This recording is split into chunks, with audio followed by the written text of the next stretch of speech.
C'est-à-dire que le gouvernement, il s'est passé au Québec toutes sortes de choses. Là. Il y a eu des ententes entre les villes et des équipes de hockey qui n'étaient pas à la satisfaction du gouvernement. L'enjeu, en fait, c'est quel est le degré de risque qu'une ville prend. Et la réponse de Québec, c'est qu'il y a zéro risque qui doit être inclus dans les ententes. Donc, on n'est pas dans une relation d'affaires, on est une ville, on est une institution publique.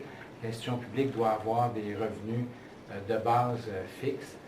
Ils peuvent faire plus que ça. Ils peuvent avoir une partie des profits puis tout ce qu'ils peuvent négocier avec l'équipe. Mais le principe qu'on doit respecter, c'est vraiment zéro risque. Et ça, à partir du moment où Québec impose ça, ben nous, on doit revoir le protocole avec les Olympiques. Dans les pratiques du passé, il y avait un partage de certains profits. Donc, des profits qui pouvaient ne pas être là ou être plus bas, donc il y avait un risque pour la ville.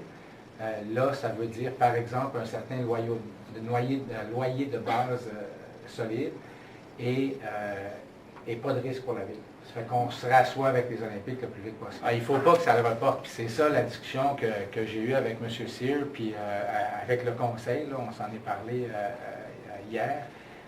Nous, ce qu'on veut, c'est avoir un protocole le plus vite possible. Parce que pour lancer l'appel d'offres, ça nous prend le protocole. Donc, si on n'a pas de protocole, on perd des mois. Et là, moi, ça fait des mois, ça fait longtemps qu'on travaille sur le dossier de Gartin. Et pour lancer l'appel d'offres de Gartin, ça nous prend ça.